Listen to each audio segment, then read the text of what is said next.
જય સ્વામિનારાયણ. વરતાલમાં પોતાની મૂર્તિ હરિકૃષ્ણ પધરાવવાનો નિર્ણયનો ઇતિહાસ સાંભળીશું. તો આવો શાંતિથી ઇતિહાસ સાંભળીશું. જય સ્વામિનારાયણ. આ કીર્તનના ઇતિહાસની પાછળ સદ્ગુરુ મુક્તાનંદ સ્વામીને શ્રીજી મહારાજના સર્વોપરીપણું સમજાયું તે પ્રસંગ છુપાયેલો છે. મુક્તાનંદ સ્વામીને ગુરુ રામાનંદ સ્વામીમાં દૃઢ પ્રીતિ હતી, પણ મહારાજને ભગવાન સમજવામાં દ્વિધા રહી ગઈ હતી. ગુરુ રામાનંદ સ્વામીએ દર્શન આપી સમજાવ્યું ત્યારે મુક્તાનંદ સ્વામીને આનંદ થયો અને આરતી રચી.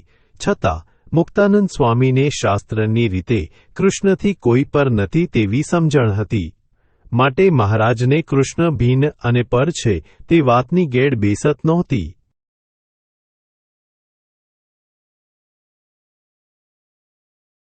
વર્ષો પછી જ્યારે બ્રહ્માનંદ સ્વામી વરતાલનું મંદિર બનાવતા હતા ત્યારે મહારાજે પોતાની મૂર્તિ હરિકૃષ્ણ મહારાજના નામે પધરાવવાનું નક્કી કરેલું.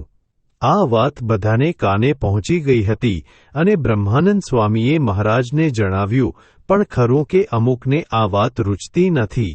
મુક્તાનંદ સ્વામીને પણ મહારાજ પોતાની મૂર્તિની પ્રતિષ્ઠા કરે તે વાત રૂચી નહીં.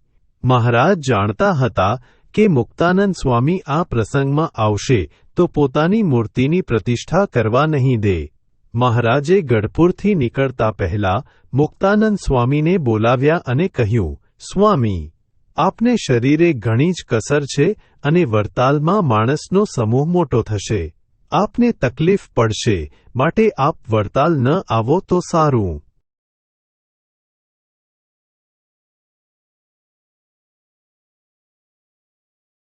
મહારાજ પોતાની મૂર્તિની પ્રતિષ્ઠા કરવાના હતા તેનો ખ્યાલ હોવાથી આ સાંભળી મુક્ત મુનિ વિચારમાં પડી ગયા. મહારાજ પૂર્ણ પુરુષોત્તમ નારાયણ છે તે સાચું, પરંતુ મનુષ્ય સ્વરૂપે પ્રગટ છે અને લોકો પણ તેમને એ ભાવથી જુએ છે. તેથી જો મહારાજ પોતાના જ હસ્તે પોતાની મૂર્તિ પધરાવશે તો લોકમાં ઘણું ખોટું દેખાશે અને ઘણા ભક્તો પાછા પડી જશે. તેમના આ વિચાર સાથે પરમહંસોમાંથી પણ કેટલાક સંમત થયા હતા. મહારાજની મૂર્તિ ન પધરાવાય તેવું તેઓ માનતા હતા. મુક્તાનંદ સ્વામીએ વિચાર કર્યો કે જો હું વરતાલ નહીં જાઉં તો મહારાજ તેમની મૂર્તિ જરૂર પધરાવી દેશે. તેથી આ પ્રસંગે અસ્વસ્થ તબિયત છે, છતાં જવું તો ખરું જ. તેમણે હાથ જોડી મહારાજને કહ્યું, મહારાજ, વડતાલમાં આવો મહોત્સવ થાય અને હું અહીં બેસી રહું તે મને ઠીક લાગતું નથી. મારે આવવાની ઈચ્છા છે. મહારાજ તેમના મનોભાવ સમજી ગયા. તેમણે કહ્યું, ભલે, તો થઈ જાઓ તૈયાર.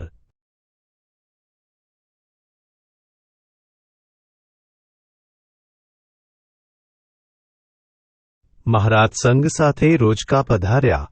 અહીંથી કાકાભાઈને સાથે લીધા. સંઘમાં સૌ ઉતાવળા ચાલતા હતા. મુક્ત મુનિ પણ મહારાજની વાતો કરતા કરતા ચાલતા હતા. તેમને ગાંફના હિમાસોનીએ તેમની ઘોડી ઉપર બેસવા કહ્યું. મુક્તાનંદ સ્વામીએ કહ્યું, મને ઘોડી ઉપર બેસવાનો મહાવરો નથી, એટલે પગે ચાલવાનું વધારે ઠીક પડે છે.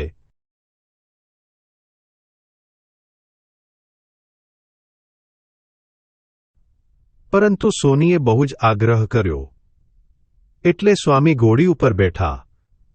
આગળ જતાં ઘોડીનો પગ ખાડામાં પડ્યો અને સ્વામી ઘોડી ઉપરથી પડી ગયા. સૌ હરિભક્તો તરત જ દોડીને સ્વામી પાસે આવ્યા. સ્વામીના જમણા હાથ ઉપર તેમના આખા શરીરનો ભાર આવી ગયો એટલે જમણો હાથ ભાંગી ગયો. સ્વામીને જોડીમાં બેસારી કમિયાળા લાવ્યા. અહીંના ભક્ત આશાભાઈએ સંતોને ઉતારવા માટે મંદિર કરાવ્યું હતું, તેમાં સ્વામીને સુવાર્યા. મહારાજને સમાચાર મળ્યા એટલે મહારાજ પણ તરત જ પધાર્યા. સ્વામીનો હાથ ભાંગ્યો તેથી મહારાજને અત્યંત દુઃખ થયું. તેમણે કહ્યું, આવા અજાત શત્રુ જેવા મારા સંતને આ દુઃખ આવ્યું. હવે જરૂર પૃથ્વી ઉપર ઉત્પાત થશે. એમ કહીને વૈદ્યને બોલાવી સ્વામીનો હાથ ચડાવ્યો, પાટો બંધાવ્યો. પછી મહારાજે તેમને કહ્યું, સ્વામી, હવે તમે અહીં જ રોકાઈ જાઓ. પ્રતિષ્ઠા ઉત્સવ ઉપર આવવાનો સંકલ્પ કરશો નહીં. સ્વામી પણ મહારાજની મરજી સમજી ગયા. સમ 1881 કાર્તિક સુદ 12ના દિવસે વડતાલમાં મહારાજે પોતાની મૂર્તિની પ્રતિષ્ઠા કરી. પ્રતિષ્ઠા બાદ મહારાજને મુક્તાનંદ સ્વામીને મળવું હતું, એટલે મહારાજ કમિયાળા પધાર્યા. શીશા વણારને ત્યાં ઉતર્યા. મુક્તાનંદ સ્વામીને પણ ત્યાં જ સારવાર માટે રાખ્યા હતા. તેમને હાથે હવે સારું હતું, પરંતુ અશક્તિ ઘણી હતી. મહારાજ પધાર્યા એટલે સ્વામીને પણ મહારાજના દર્શનથી આનંદ થયો. સ્વામીના ખાટલા પાસે સાંગામાંચી ઉપર મહારાજ બિરાજ્યા. મહારાજે સ્વામીના કુશળ પૂછ્યા, શરીરે હાથ ફેરવ્યો. પછી મહારાજે તેમને કહ્યું, સ્વામી, વડતાલમાં લક્ષ્મી નારાયણ દેવ પધરાવી દીધા છે. હરિભક્તો બધા બહુ જ રાજી થયા.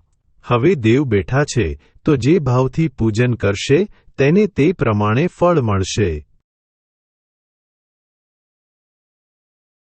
મુક્તાનંદ સ્વામી શાંતિથી સાંભળતા હતા. તેમને પણ સમાચાર તો મળી ગયા હતા કે દક્ષિણ તરફના મંદિરમાં મહારાજે પોતાની મૂર્તિ હરિકૃષ્ણ નામ આપી પધરાવી છે. મહારાજે અપૂર્વ પ્રતાપ બતાવ્યો, તેથી કોઈ બોલી શક્યા નહીં અને નિર્વિઘ્ને સર્વોપરી ઉપાસ્ય સ્વરૂપનું સ્થાપન થઈ ગયું.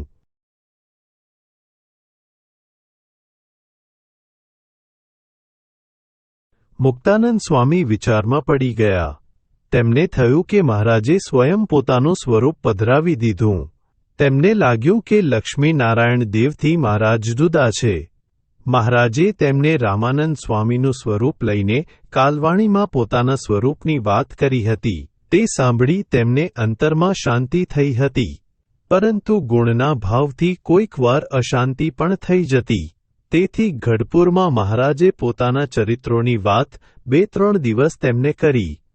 આ વાતો સાંભળી તેમને શાંતિ થઈ ગઈ. તેમને લાગ્યું કે મહારાજ શ્રીકૃષ્ણ સાક્ષાત છે. તે ભાવના કીર્તન મારો મત કહું તે સાંભળો વ્રજવાસી રે તેમણે બનાવ્યા.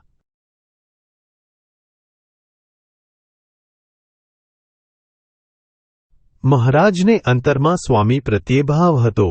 ભગવાન મેળવવા તેમણે કેટલો પરિશ્રમ કર્યો, પરંતુ તેમને લાગતું કે જો પોતાના સર્વોપરી સ્વરૂપની નિષ્ઠા સ્વામીને નહીં થાય તો તેમનો પરિશ્રમ અધૂરો રહી જશે, પ્રાપ્તિમાં ફેર પડી જશે. એટલે ગામડી ગામમાં પણ મહારાજે તેમને પોતાના સ્વરૂપની વાતો કરી હતી. ધરમપુર જતા રસ્તામાં પણ વાતો કરી હતી. છતાં સ્વામીના અંતરમાં મહારાજના સર્વોપરી સ્વરૂપની વાત બેસતી ન હતી. આજે જ્યારે મહારાજે પોતાના સ્વરૂપની વડતાલમાં પ્રતિષ્ઠા કરી ત્યારે તેમને નિશ્ચય થઈ ગયો કે જે સ્વયં પુરુષોત્તમ નારાયણ હોય તે જ દેવને જુદા રાખીને પોતાની શુદ્ધ ઉપાસના પ્રવર્તાવવા પોતાની મૂર્તિનું સ્થાપન કરી શકે.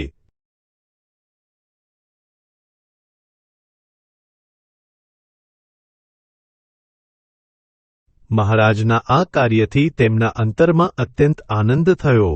મહારાજ સર્વોપરી પુરુષોત્તમ નારાયણ સર્વ અવતારના પણ કારણ છે એ નિષ્ઠા તેમના અંતરમાં આજે દૃઢ થઈ ગઈ.